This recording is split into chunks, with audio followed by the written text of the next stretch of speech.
Well, hi there. In this tutorial, I'm going to go over how to combine two images to create a double exposure using Google Slides.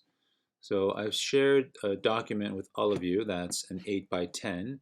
If you're using two images that are horizontal, you can always change your page setup here, File, Page Setup, and instead of 8 by 10, you can flip that around to 10 by 8 inches. Okay? But for this activity, I would like it, my images are vertical, so I'm going to use an 8 by 10. So to bring an image in, your images should be new images and images that you have taken. So we're going to click Insert Image from Computer.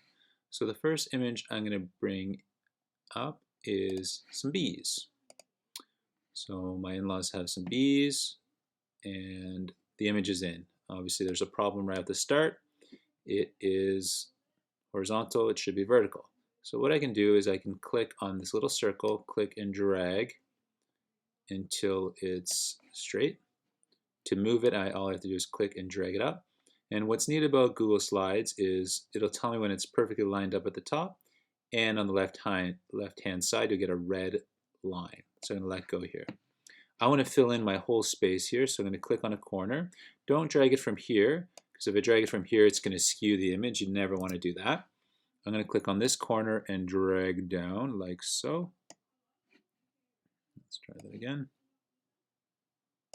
Okay, and I've gone a little bit past the point, so I can double click to crop images.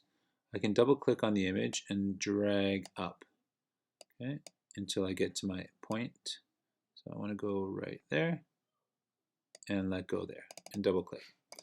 Now I'm ready to bring in my second image. So I'm going to click Insert Image, Upload from Computer. And I took a picture of my family as they were doing some beekeeping. Again, it comes in horizontal. I'm going to click and drag it around. Position it right on top again. Drag down. Double click. I want to bring this image up until it's lined up with the other one and let go. So now I have two images on top of each other. Doesn't really look like a double exposure yet. I need to do some formatting. So when I click on this first image, I can go up here and choose Format Options. I'm going to get a whole bunch of options here on the right-hand side. The one I'm most worried about is one called Adjustments. When I click on Adjustments, I can play with the transparency. So I'm going to make this image see-through because I want to see the bees that are behind it. So I'm going to make this image more transparent. Okay. So now I see my beekeepers here, and I can see the thousands of bees at this beehive. You can play around with some other effects. Recolor is kind of a fun one. I can add a tint. So maybe I want a kind of a sepia look to my image. Right? So now I get the sepia look and the greens and the yellows. Okay. There's other ones as well. Maybe I want this one to be this colored. It's totally up to you, but you can play with the sepias, and again, I can always just play with the transparencies. Depends how much I want the bees in the image or my beekeepers. Okay. I can always brighten images as well and add some contrast, that difference between that dark and light of my image. I wouldn't play with these other ones. I would just focus on the recoloring and the brightness, okay, but I wouldn't play with drop shadows or reflections. So there you have it, a very simple double exposure.